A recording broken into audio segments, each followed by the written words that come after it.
Hello and welcome to the Big Bang Theory podcast. My name's John here with my friend and colleague Dan. Hello. Dan, what's that smell? What's that sound? That's right, it's me eating humble pie. Oh, right, is it? Yeah. I put a hat on it as well. Are you a noisy eater? Yeah, when it's like something crunchy like a humble pie. No. Would it be crunchy? Yeah. Kind of bitter. I suppose so. Who can say, seeming as, it's a metaphor? Oh yeah. My mistake. Well, it's been... Who knows what the consistency of a humble pie is really like? Well, yeah. I feel like I now know. Would humble pie be bitter, or would it be...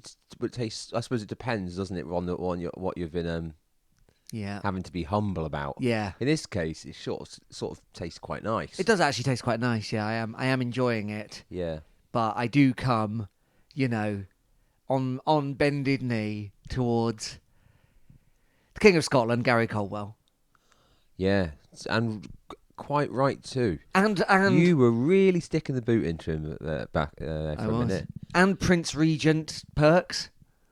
Yeah, can't understate his role in all this. I mean, maybe I can, maybe I will later. But gotta say, for now, that is what a turnaround. And what are you doing about Kevin Nicholson? Kissing his ring? I've always been ambivalent to Nicholson, frankly. So, he didn't win nor lose.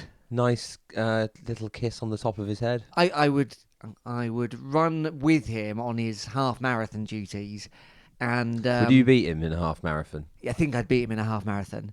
And as I ran past him, that's based on facts, right? Stats. That's based on figures. pure stats. Have you got him on Strava? I haven't got Nicholson on Strava. Maybe I'll try and find him. There. And I'd run past him and I'd say, "Great work, Kev. Believe in you." Little peck on the head as you run past him. I try not to do that when I'm running. No, but I mean, under the circumstances. Maybe. Yeah.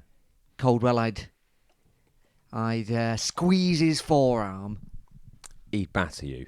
The context for all this is that we have 5 points from...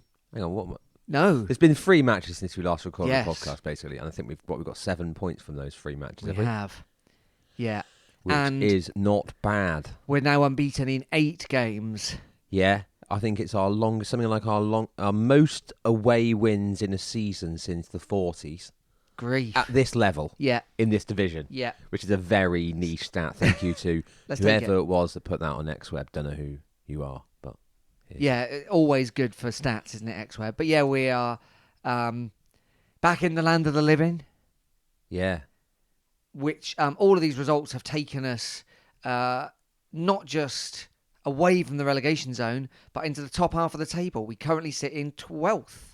Which is, I think, where we were last time we recorded a podcast. So is it? I mean, those 3 results basically haven't done anything for our league position. I think that's true. But who cares? It's much of a muchness, isn't it? I'll take it as top half, Well, it is. I mean, if we get 10th, great. I think that's the highest we can get now, isn't it? 10th? Yeah, I mean, that'd be pushing it, but yeah. But it doesn't make any difference, really, does it? 10th, 12th. Well, it's been a right old turnaround, hasn't it? Yeah. So there was a 1-0 home win against Stevenage. Yeah. Reece Cole. We're not going to go through every game. You've forgotten them as much as... So have we. It just occurs to me that Steve Evans and Stevenage is basically the same word. Yeah, that's why he's the manager. Yeah, right. That's why they got him in. Yeah. He went to the interview and they went, "Right, Steve, tell us a bit about yourself. Why do you think you should be the manager of Stevenage?" He went, "Stevenage? Steve Evans. Stephen." Yeah, that's why Eric Bristow is currently manager of Bristol Rovers. Yeah, nominative determinism. Yeah, that's right. At work. Anyway, we pumped Stevenage, who in theory seemed to be were supposed to be pushing for playoffs. 1-0. Yeah, well, hardly a pumping. I'm claiming it as a pumping.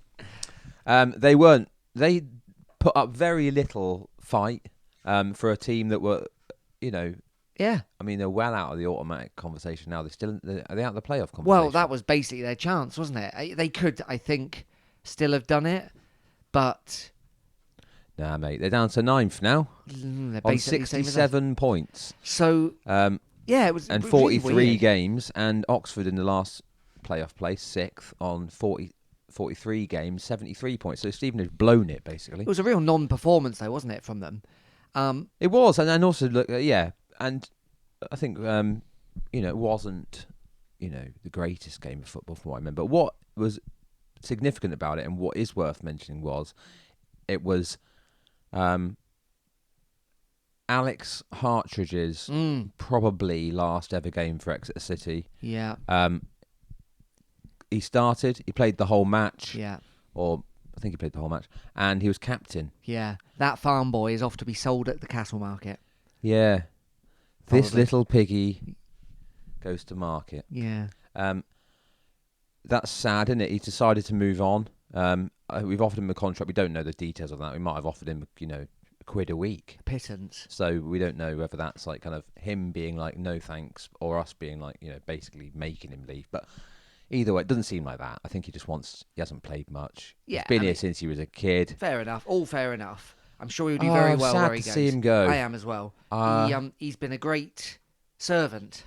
I think He's been a great part of that team. Yeah, it really has. And I remember him coming through and thinking, like, this guy's got something about him, And at moments, you still we see would have it, been doing don't the podcast then, probably, wouldn't we, when he was first emerging? Because I think he was a Matt Taylor gave him his debut. you? Yeah. Well, yeah, we probably were then. So he's basically been playing for City about the same length we've been doing this podcast. And so that's why we're packing up. No, we're not. We're moving to a different club as well. We've been offered. Wherever he goes, we're going to do a podcast about them. Yeah, we could. I don't fancy that, to be honest. Well, you don't know where he's going yet. I mean, anywhere. Unless he's going to Barcelona. Yeah, what if he's going to, like, Almeria? Fine. Is that a team? Yeah. Or if he's going to Monaco, I'd consider it, but it seems unlikely. They'd appreciate us more there, I think, Monaco. I think we're fairly appreciated. Well, I don't know, even more. Okay. So that was the end of Hartridge. So he was captain, wasn't he? Yeah. But we started the game really well. We did that annoying thing where we have to attack the big bank first half. Everyone boos. I'm the main booer of that. I don't like that. No. But the goal came from the keeper was looking slightly slow off the mark, wasn't he? And then Sonny Cox charged him down. But it wasn't an easy chance still. It kind of spins away, doesn't it? Yeah, good finish, Reece Cole. Yeah. Keeper's trying to get back there, but Cole puts it the one place it could go. Yeah, so that got us off, another home win. Yeah. And that got us over the 50 points mark, did it? That one, I think. Yeah. The rehabilitation of Colwell began. Well, it was already beginning, wasn't it? But he was there, clapping, big bank. Yeah. Yeah, he was. Yeah. And then on to Tuesday night, we had rescheduled Leyton Orient. Leyton Orient away. Yeah. Went 2-0 down. Mm-hmm. And then got the draw. Yeah. Malenik Ali with a goal. Malenik Ali header. And then a Will Ameson goal, who's fully back in the position he Colwell wants him to be in. I think it was a Will Ameson goal anyway, yeah, right? So Tom Carroll has a shot from the edge of the area, and I think it comes off. Well, it had to later be declared as Ameson's, didn't it? Right, okay.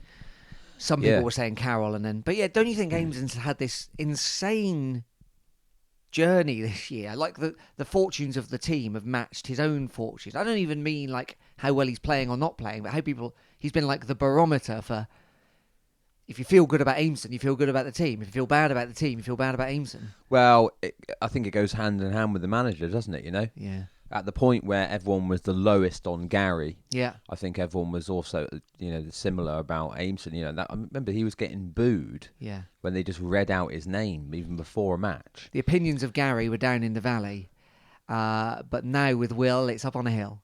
There you go. That is Byron-esque. Thank you. Yeah. Yeah, we'll come on to it, but it's been a real turnaround. So that was 2-2. Good point. That mathematically sealed it. Is that right? Yeah, I think so. Whatever. It's done. That's done. Amazing away turnout, wasn't it? On Tuesday night in London. I think if anything else happened in that match, really. We've had Jake Richards, haven't we? Yeah. Playing a bit. Yeah. We've had various kind of injuries happen. People in and out. No Moisa anywhere. No, and Colwell's confirmed, didn't he, when he confirmed about Hartridge that Issa wasn't staying. Yeah. Shock horror. I mean, so this was kind of an interview with Gary where, he said Hartridge is off. He's since confirmed that Harry Kite's off. yeah. And then in that same one about Alex, he said, pretty much Mo won't be sticking around next season. So he's kind of thinking, what's the point playing him? Well, yeah, I and- can see that. Get Malenik on the pitch. Yeah. I mean, Weird, isn't it, that Mo Issa stuff? well, I think it was just a. Well, it was We needed to bring somebody in. yeah. People were, because it was, people it were was at the- furious. Yeah. And we needed to bring somebody in. Turns out, it hasn't been him that's really made the impact. It has been January signings. I'd argue that Ryan Woods has really kind of like played a much bigger role. Oh, definitely. Than any of the other signing we brought in probably in that window. But then Mo Issa hasn't really had to play much of a big part. But I think he kind of symbolised, look, we've got someone, don't worry about it, kind of thing. And then we were able to kind of like, with kind of that bit of information, kind of like accepted, and like then it could kind of go on with with Gary's master plan. Well, and, yeah. And it's worked. So yeah, should we just move straight on to the Yeah, all right. So then Saturday then? I suppose? Saturday, away at Port Vale, Vale Park, Wembley of the North, etc. Yes. Robbie Williams, we always have to mention him. We do always have When, to mention him. Looked empty, didn't it? I mean, they're having a right old bad time. Well, basically, this was a absolutely fascinating watch. This probably, I think we were already saying it, weren't we, before the match had finished? But I think Caldwell also agreed that it was the best half of football we'd played. And I think it probably was in the second half. First half, we weren't any good at all. It looked to me like we were kind of missing Tom Carroll a bit in there. He didn't play, so 6 changes for this Port Vale game. Lots of kind of like, Malenik Ali started his first match. Harry Kite brought in for his was last. in there. Harry Kite was on the bench. Oh, that's right. Sorry. And then various other changes throughout, and Yeah, no Sweeney was there. no Sweeney. Yeah, he kind of had Wiltshire on it, kind of right wing back. The first half, they scored 2 goals. I think it was 2 at half time, or was 2 it? at half time, yeah. So, a couple of bad goals, really. The first one from a corner, it bounces out, and then it's not a million miles away from Tom Carroll's goal, the one Will Ameson's goal in the match before, where it just kind of smacks it from the edge of the box, and it hits someone on the way in. And then the second one is for some reason nobody tackles this fella or even puts a foot in, and then it just goes straight through Sinisalo's arms, which is probably the worst thing he's done all season. Yeah, he's had a magnificent season, hasn't he? Well, we're starting to talk about player of the season, aren't they? I think the voting's open and people are starting to mention it, and I don't know how there's any other option other than Sinisalo, really. Some people will go for Reece Cole, won't they? Yeah, and I suppose you could make a case for that. He's been really good, and I suppose the story, of him like about to quit, Cole bringing him back in from the cold because he knew him years ago, and I remember something in this guy, and that's been if anyone's voted for Reece Cole, fair enough, but I think consistently on paper and statistics-wise, there's not been a better performer this season by anyone even close to Sinisalo. Yeah, agreed. I think he's probably the best, given our results and how we performed. Yes. I think he's like the best keeper in the division. Maybe not the best goalkeeper in the division, but based on performances this season, and based on the context of who he's playing for, and those kind of I think.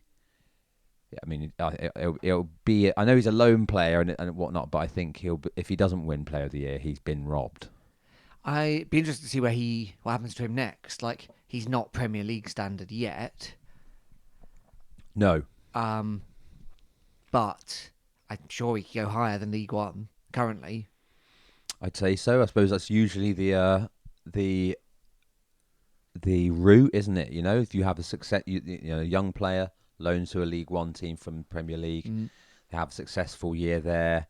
Next season, they try and find him like a Championship team, or maybe I mean, he's from Finland already, so it's not like he's like, well, I'm not moving abroad. They might just loan him to a a Premier League French Dutch team or a Dutch team. And he could go anywhere. Do you mean? And I think he could definitely play at higher.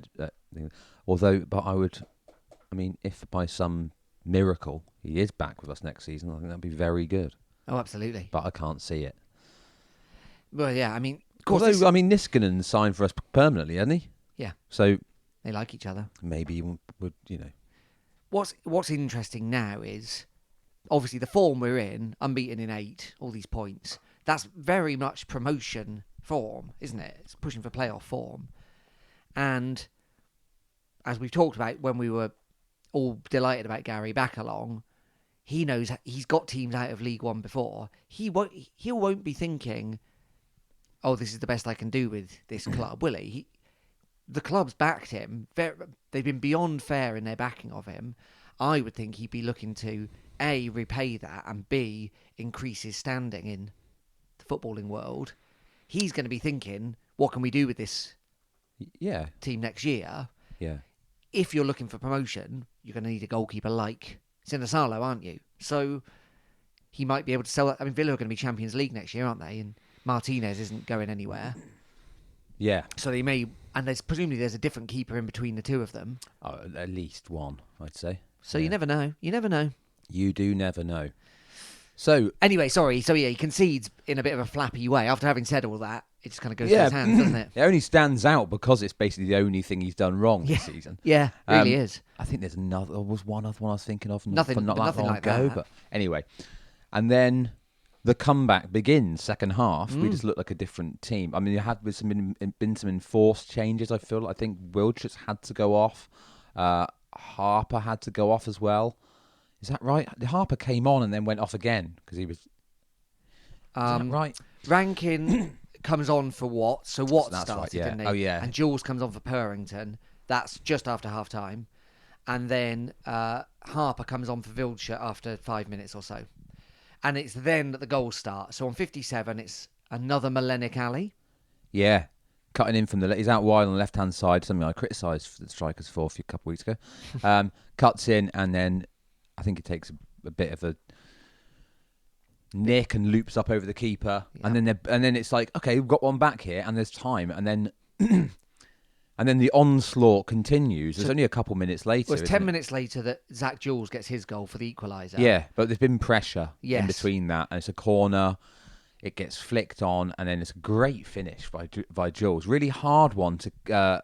He's kind of on the turn, kind of volley, like it gets flicked on, I thought, or by a defender or by another City player, and he managing to keep it down. I think in that situation is very impressive, and it's a good finish. He's scored a few, hasn't he? He's another one who you could talk about for Player of the Season. I think phenomenal. If he's anywhere near Sinisalo's level in terms of pure quality, but definitely is in the top 3. I think he's been brilliant, Zach Jules. I've said this all along. Well, they're in talks at the moment, aren't they? To sign him up, please. Renew the contract or get him.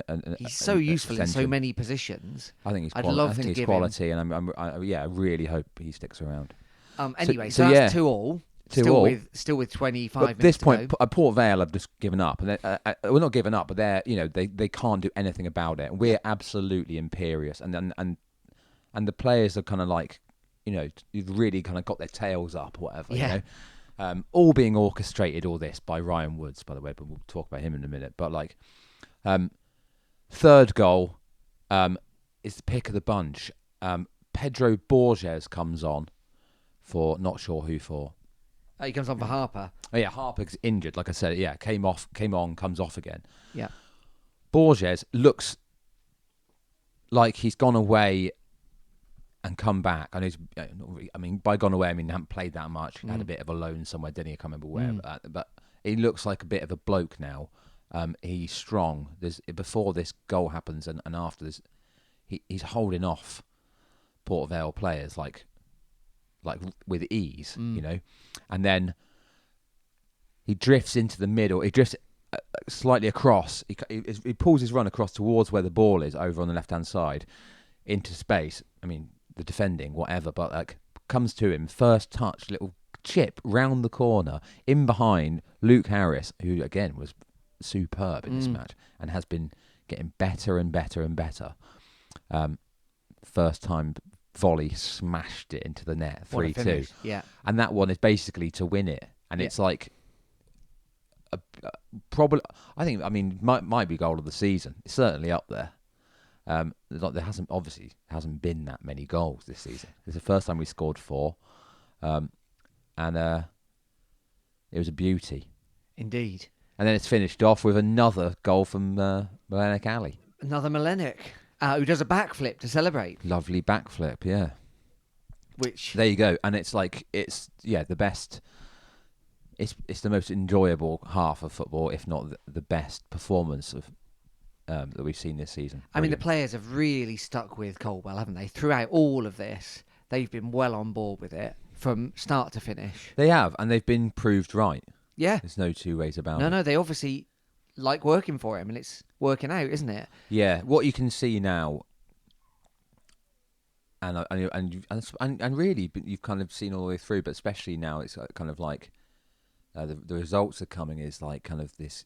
It's a shame it's the end of the season, isn't it? Because it's got this kind of squad harmony, togetherness now that just looks like back to when our promotion season, when it looked like they were all having a good old time and they're kind of all mates. Whereas it did look like, 3 or 4 months ago, like they weren't enjoying playing. I'm not saying they weren't behind Coldwell, because they have stuck with him the whole time. But, like I said, it's a shame the season's coming to a close. Oh, it is. If the bad run of form had been a month less, if we had 5 more or 6 more games, I mean, we're actually ridiculously not very far off playoffs in terms of points accumulated, and especially not at the speed we're accumulating them currently. No, because it's quite rare to kind of be this consistent it's quite rare to have a run of that long in this division, isn't it? You mean? Yeah, remarkable. So there you go. So fair play, players. Fair play, Gary Coldwell. Fair play to you, Perks. The true. Well, it's a true enigma. It's a lesson in it again in patience. I think we maybe already talked about this, but we've gone even better since then. But it's like they stuck with him. Yeah, against all rational. Well, logic, really. He would have got sacked almost anywhere else. He would have got the sack for that run. I'd suggest every other club in the country would have sacked him. Quite possibly, yeah. They got it right. They really did. And then he brought in good players in the window. Yeah. Something which actually, to be honest, I haven't really criticised him for his ability for the. Oh no! Quality. Some interesting players every time. We've always kind of I'm not criticising for that. Obviously, there's been a few that haven't worked out, but that's always going to be the way. Like, so he brought Marisa in, that didn't really work out, but Ali looks superb. And then if you look at the players he's brought in from non-league, which is the thing we're always asking managers to do. Then why don't we look at the non-league? You could Vincent Harper, successful season. If he can keep himself fit, he's still young, but he could be a really good player for us. Reece Cole, already talked about, and then Melenik Ali, bought from Halifax, who he's kind of like gradually, I mean fairly quickly, really, but gradually brought him in. He just started his first game of the day, and he just looks like he could go on. He could be really, really good, and so excellent in the windows, and then. Yeah, Ryan Woods. I mean, my only worry with Woods is that he's playing so well we've got no chance of keeping him next season.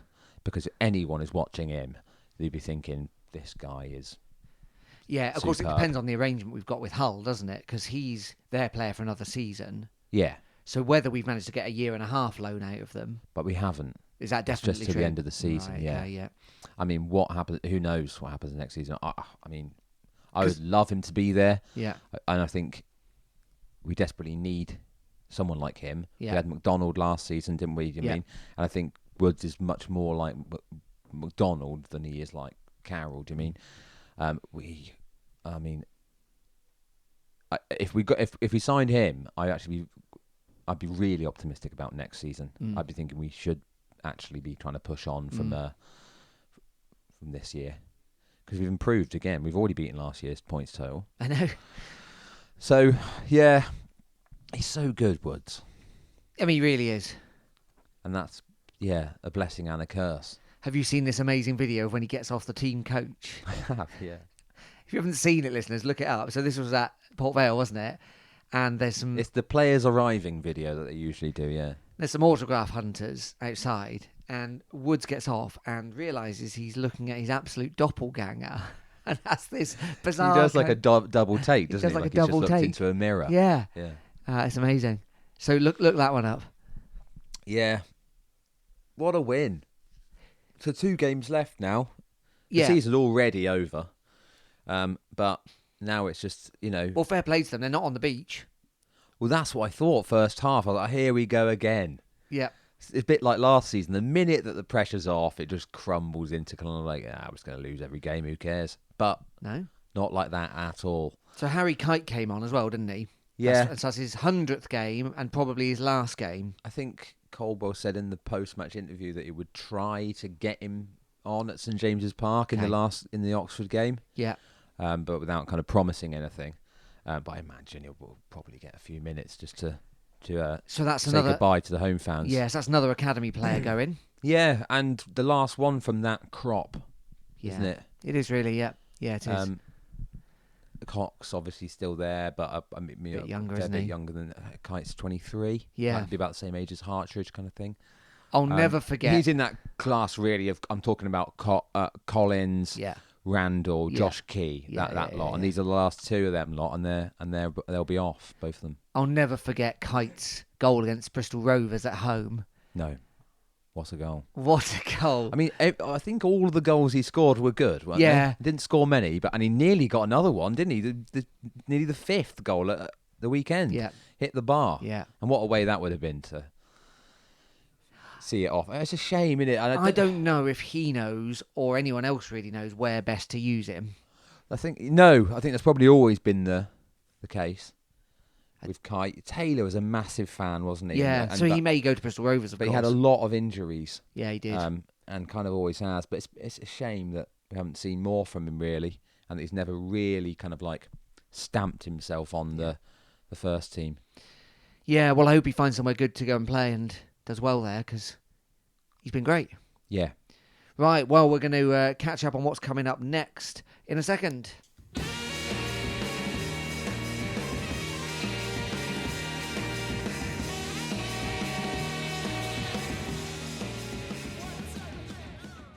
Welcome back to the Big Bank Theory podcast. If, as I'm sure you have, you've been looking at the league, you'll know that Exeter City currently sit in 12th, top half of the table, with 58 points. Yes. Magnificent. We've just been doing a little bit of forensics. We on the have. break. So we could finish 10th. That's the highest we could go. That's the highest you could go, yeah. And the lowest we could go is 16th. Yes. Get any points at all, and we'll be 15th will be the lowest, and so on. Obviously, if we win both games, we're not dropping down out of the top half. No. If you're interested, the league table at the bottom, Carlisle cut adrift. They're already down. And then Fleetwood, Cheltenham and Port Vale is all looking pretty bad for them. They can all do it in theory, but it's going to be hard. Burton and Shrewsbury and Cambridge sit just outside the relegation zone, but really it's only Burton that can be caught, realistically. Yeah. No, that's not quite true, but Probably. Yeah. And then at the top, if you're interested, Portsmouth, they're not quite confirmed champions, but they basically will be. But are they confirmed promoted? They are confirmed promoted, yeah. No, not mathematically. Okay. But basically. Yeah. Yeah. So, yeah, it's interesting. And then Derby and Bolton will fight it out for the other promotion spot. And then Peterborough, Barnsley, Oxford, either Derby or Bolton. And then potentially Blackpool. And at a push, Lincoln could get into the playoffs. But not us. Not us. Not this year. But it's been a excellent ending. Yeah. 2 games left. Confirmed for next year, of course, we'll have Stockport County and Wrexham. Yep. And one other, obviously from the playoffs. Yeah. But, And then Rotherham from the Championship, definitely. yeah, probably Sheffield Wednesday. Probably Sheffield Wednesday, maybe Birmingham, maybe Stoke. No, Birmingham are safe, aren't they? Mm. I thought that's what the whole thing was about. On Stano scored at the weekend, by the way. Oh, maybe, because I was looking at it when Argyle were winning. Yeah. Oh, no, they're not quite safe. No. So it could be Rotherham, definitely. Could be Sheffield Wednesday, Huddersfield, Birmingham, Stoke, QPR, Argyle at an absolute push. Yeah. I'm already looking forward to next season. Me too. So on Saturday, we're at the Six Fields. It's Northampton away. We always seem to play in April, don't we, away? Yeah. Well, this definitely happened in our promotion season. We had them in the penultimate game of the season as well. Yeah. The supercomputer has obviously decided that it's happening again. Can't remember last season. At this point, no, we didn't play them, did we? Because this is when we were getting battered every week. I think they just came up last season, didn't they? Maybe. Don't know. Yeah, so there we go. And then final game of the season, home game, is the lunchtime game, Oxford United. Yes. And that'll be that. And then we'll say goodbye to a fair few of the lads. Yeah, we'll do all that. Should we do that after the last game of the season? I suppose so, yeah. We'll talk about... Yeah, we'll do that. Who's coming, who's going. So we'll do 2 more after this, will we? That's right. So we'll do another pod after Northampton, so next Monday, and then that'll be the penultimate, and then the final one will be after Oxford. Where we will reveal the winner of the predictions competition. We will. Don't try. Some of you have been trying. Don't try and get additional points for claiming your predictions are almost like what happened. We know if they've happened or not. Look, we're just... no one will... It's completely honour-based, this, because you just have to trust us that whoever we say has won has won. Because you won't know what the other person has predicted, because that information will not be public. No, that's right. Cannot be bothered. Well, no one cares. And so if you're annoyed that you didn't win the Exeter City mouse pad this year... Is that what it is? I don't know. I don't know yet. Something to think about. Then don't worry about it. Enter again. Try again next year. Try again next year, please. You know, it's like the old saying, if at first you don't succeed, try again. My prediction for next year, I'm already getting it in now, is that Mellenic Alley backflips straight over the gap between the Big Bank and the Stansfield. Just disappears. Oh, yeah, like one of the balls. They send the ball boy to go look for him, and he's nowhere to be found. Into the jungle path. Yeah. He backflips into the jungle path. He backflips into the jungle path. They go to fetch him. He's gone. Yeah. Big news, by the way. Oh, yeah. They're going to put a bit of a covering over the... oh, yeah. Behind the dough ball stand. The fan zone. The fan zone. I don't like calling it the fan zone. Because it's just a little area of sort of concrete with a Kenneford Farm pork van in it. That's exactly why I don't like calling it. If that's not a fan zone, I don't know what is. I mean, I don't know what defines a zone. I mean, I get that like it's an area, but zone's always like a kind of... Well, it sounds a bit futuristic, doesn't it? Sounds a bit futuristic. And there's not really anything futuristic about that bit of, Yeah. Maybe they could introduce some AI. I don't know in what form that would be. Like legends of the club, holograms. Yeah, they could just be walking around. Oh, lovely. And you talk that will be a thing in the future. Whether it is now, I mean, everything's in the future if it's not in the past, or the present. Yeah, you're right. So you can ask Watkins what it was like to score that goal. Yeah. Jack Stacey will tell you about that goal against Carlisle. That kind of thing. Yeah. Well, look, here comes the hologram of Tisdale. Yeah, he's giving us the sign again. Did you give us the wanker sign at Stevenage? Yeah, and he'll tell us properly, officially. All the other people that people always bang on about. Cliff Baston. Yeah. Darren Rowbottom. Yeah. All of them. Yeah, Tony Keller. So think about that. So listen, save this, clip this bit of this podcast up, and when this is brought in, yeah, let it not be forgotten that we came up with this. And then you can legitimately call it the fan zone. I don't know about the sciences behind how you go about doing this stuff. But I'm just saying I want to get in there first by saying I think that's what will happen. Okay, all right. Some of my other suggestions they've not in the past they haven't taken up. Like what? Ours. Oh well, do you remember the Plymouth Argyle smashing arena? Where it's just loads of Plymouth stuff in that same fan Oh zone yeah, bit. like crockery Loads smash. of just anything. Yeah. Any Plymouth stuff there, and Exeter fans can just, you get given a City branded bat, Yeah. and then you can just smash it all to bits. Oh yeah. Like a like China you're on a kind Pilgrim of, Pete. I think you can do it on yeah, I think you can do that kind of thing on like kind of these kind of stag weekends Yes. in the Czech Republic. I believe you can, yeah. Where you smash up a car for a laugh. Mad, I'm isn't just it? saying you do that with all Argyle stuff. Yeah, all right. They've also not taken our suggestion of the pasty queue being broadcast on the big screen. Yeah, they haven't done that. This is all stuff for the future, innit? Do you mean I'd quite like to them see bringing the pasties round, with on a cinema person. They used to have it come in with that. And we've always been calling for chips, haven't we? Within the ground. I mean, I think that's not even just us, is it? I don't think that's even our idea. No, you can get chips from in the fan zone. And why don't they call it the chip zone? And again, another good suggestion. Thank you. Call it the chip zone. A bit confusing because there's other things there, but they could have called it the pint zone. Pint zone. Yeah. Pint and zone doesn't go together, does it? Pint's an archaic measurement. Zone is. Oh, I see. Yeah. You know what I mean? Where you go to be exterminated. Suppose so. Well, all right. The gulag. Yeah, that's right. Gulag zone. Yeah, they're putting a roof on the gulag. Ultimately, That's what's happening. Yeah, to make it nicer for you before. Why don't we get an Argyle fan and make him stand on a post for the whole of the match? That's This is turning a bit. a bit like a gulag. Oh right, I see. Yeah, all right.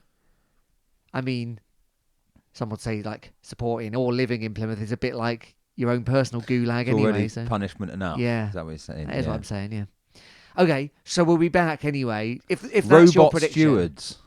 if anyone's predicted that the fan zone will get a roof, hats off to you, Yeah. because that's I think if I haven't gone through them yet, if anyone has predicted that, you will just get a prize as well. Okay, so yeah. don't right. worry about it. If you From the predicted prize zone. robot stewards, Yeah. unlucky because that hasn't come in. No. But hopefully it will. No, I'm not. I'm not. I don't want to see anyone out of a job. Gerald, he's still going. I want him replaced by robots. No. Maybe they could just be brought in. Slowly. Yeah, you don't want a fast robot. They could knock people over. Well, no. You also, yeah. All right. Good. Good. So, if you enjoy this kind of nonsense, we've got 2 more left for the end of the season. Yeah. Don't worry. The next one's going to be deadly serious. Good. But yeah, good times. And thank you, Gary. Thank you, Perks. Sorry for doubting you. Sorry, Nick Hawker. Well, I'm only flesh and blood. good times, like the bad, are always slipping away, aren't they? Do you mean? So it's how true. That's just the way of things. Of course, in the Rise future, up on my spokes if you like, but don't complain when you're plunged back into the depths, Yeah, absolutely right. And when Gary, of course, inevitably leaves us for a top Real level Madrid. team, yeah, we'll be like, maybe it was better when he was lackluster in his results. Maybe. Thanks for listening, everyone. My name's John. I've been here with my friend and colleague Dan. Cheers. See you soon.